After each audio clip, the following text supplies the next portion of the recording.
Al-Ja'fari affirme l'information nationale est visée pour la faire taire et l'empêcher de mettre à nu les vrais objectifs du ciblage de la Syrie. Le terrorisme takfiriste frappé par l'armée arabe syrienne intensifie sa criminalité contre les établissements de services et les quartiers résidentiels. L'armée égyptienne envoie des renforts militaires assignés pour faire face au terrorisme et saisit au port Saïd un entrepôt d'armes en provenance de la Turquie.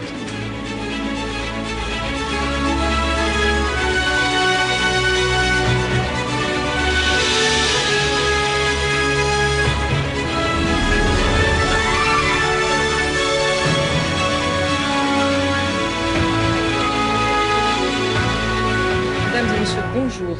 Dans notre actualité, Bachar al-Ja'fari, délégué permanent de la Syrie auprès des Nations Unies, a affirmé que l'information syrienne est visée par les groupes terroristes et les pays qui les soutiennent pour la faire taire et l'empêcher de mettre à nu les objectifs du ciblage de la Syrie, évoquant dans ce sens les médias incitant à la violence, au terrorisme et à la falsification des faits.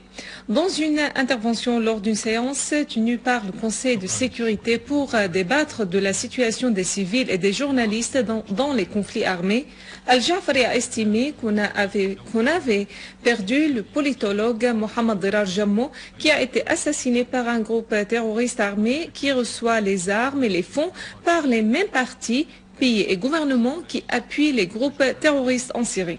Al-Ja'fari a ajouté que l'information objective joue un rôle important dans l'enracinement du rapprochement entre les nations et les peuples et la consécration des valeurs humaines et de civilisation, soulignant que l'information nationale fait l'objet des attaques menées par des terroristes et des sanctions occidentales et arabes.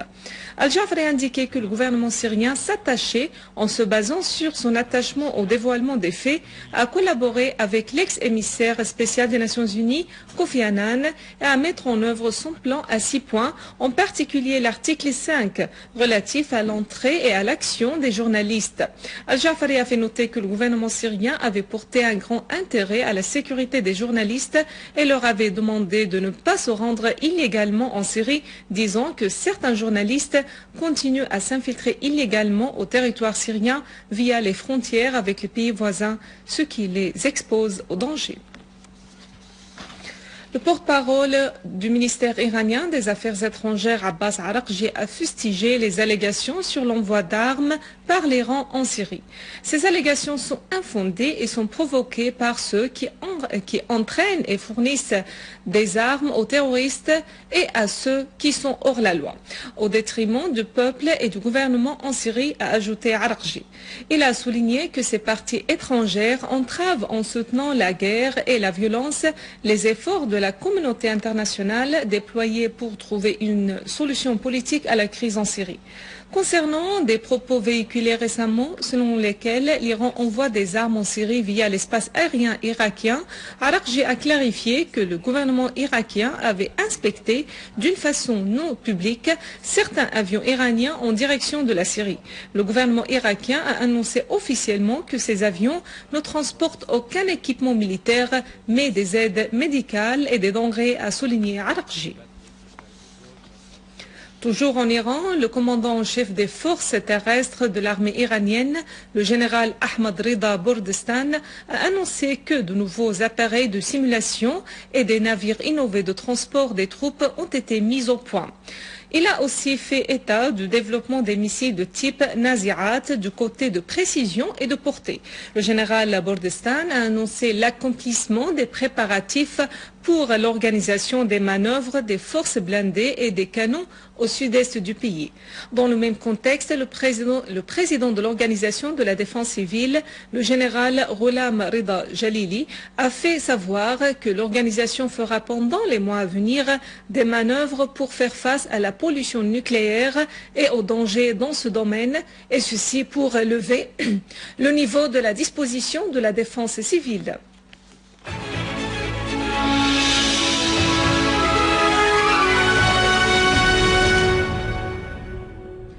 Des groupes terroristes armés ont attaqué aujourd'hui les gazoducs et les oléoducs de fioul qui alimentaient les centrales électriques de la région sud. Dans une déclaration, le ministre de l'électricité Imad Khamis a souligné que cette attaque terroriste avait causé le dysfonctionnement total des centrales électriques et la rupture de l'électricité dans le gouvernorat de Daraa, de Souaïda, de Quneitara, de Damas et de sa banlieue. Khamis a souligné que le ministère avait pu assurer environ 20% des besoins en électricité de la région sud en attendant la réhabilitation des oléoducs. 2 employés du centre de la radio et de la télévision à Homs ont été blessés du fait de la chute d'un obus de mortier tiré aujourd'hui par des terroristes sur le centre situé dans le quartier de Kermesham. La chute de cet obus a causé des dégâts matériels dans le centre. Un autre obus de mortier était tombé sur le marché de légumes dans le quartier Al-Khudr, faisant un blessé et causant des dégâts matériels dans les voitures et les immeubles, alors qu'un autre obus avait chuté sur un immeuble à la périphérie de l'église de Mar Afram dans le quartier Al-Adawiya sans faire de victimes. En outre, 3 citoyens étaient tombés en martyrs alors que d'autres ont été blessés en raison de la chute d'un obus de mortier tiré par des terroristes sur une école où résident des dizaines de familles déplacées dans le quartier d'Abdablan dans la ville de Homs. Une source sécuritaire jordanienne haut placée a affirmé que les forces de la steppe royale avaient arrêté 12 Somaliens qui étaient en train de s'infiltrer illégalement en Syrie. Des informations et des rapports médiatiques avaient affirmé l'infiltration de centaines de terroristes arabes et étrangers en Syrie ces derniers mois. Ces terroristes rejoignent les groupes terroristes armés qui commettent des actes de tuerie, d'enlèvement et de sabotage en Syrie. Quant au récent développement de la situation en Égypte, des dizaines d'habitants de la ville d'Al-Arish ont observé un sit-in devant un des sièges de sécurité de la ville en guise de protestation contre le chaos et la détérioration de la situation sécuritaire au nord de Siné. Les protestataires ont appelé les services de sécurité à réprimer les hors-la-loi qui visent les éléments de l'armée et de la police. Cependant, les services de sécurité égyptiennes ont arrêté 10 parmi les plus dangereux terroristes possédant des armes et une grande quantité de drogue. Hier, 3 policiers avaient été tués alors que 3 autres blessés dans des attaques menées par des éléments armés contre les 2 centres de police de Cheikh Zoued et d'Al-Arish. Et en Libye, de violents accrochages ont eu lieu hier soir à Tripoli entre des milices armées. Des armes lourdes, de lourdes armes ainsi que des roquettes RPG ont été utilisées dans les accrochages qui s'étaient déroulés dans la rue reliant route Al-Sha'il et Al-Siyahiya dans la capitale. Cependant, un certain nombre des éléments de sécurité ont manifesté dans la ville de Sabha en signe de protestation contre les violations commises à leur encontre par les groupes armés. Au Bahreïn, une explosion à la voiture piégée a eu lieu près du cabinet royal au sud de la capitale Al-Manama sans faire de victimes. Le ministère de l'Intérieur a déclaré que l'explosion est due à une bonbonne de gaz plantée dans une voiture garée dans un parking d'une mosquée dans la région d'Al-Rifa'a. L'association Al-Wifaq al-Watani de l'opposition bahreïnie a condamné l'explosion, affirmant son rejet des actes visant à terrifier les citoyens, soulignant qu'elle continuera à déployer tous les efforts pour parvenir à une solution pacifique à la crise politique au Bahreïn. Avant de clore ce journal, un rappel des principaux titres.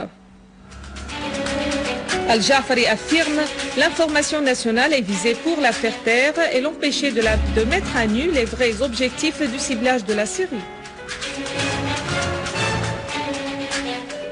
Le terrorisme takfiriste frappé par l'armée arabe syrienne intensifie sa criminalité contre les établissements de services et les quartiers résidentiels.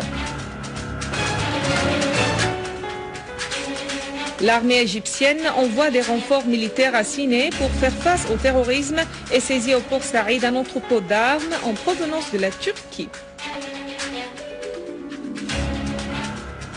Mesdames et messieurs, c'est la fin de notre édition. Pour la revoir, visitez notre site web syriaonline.sy.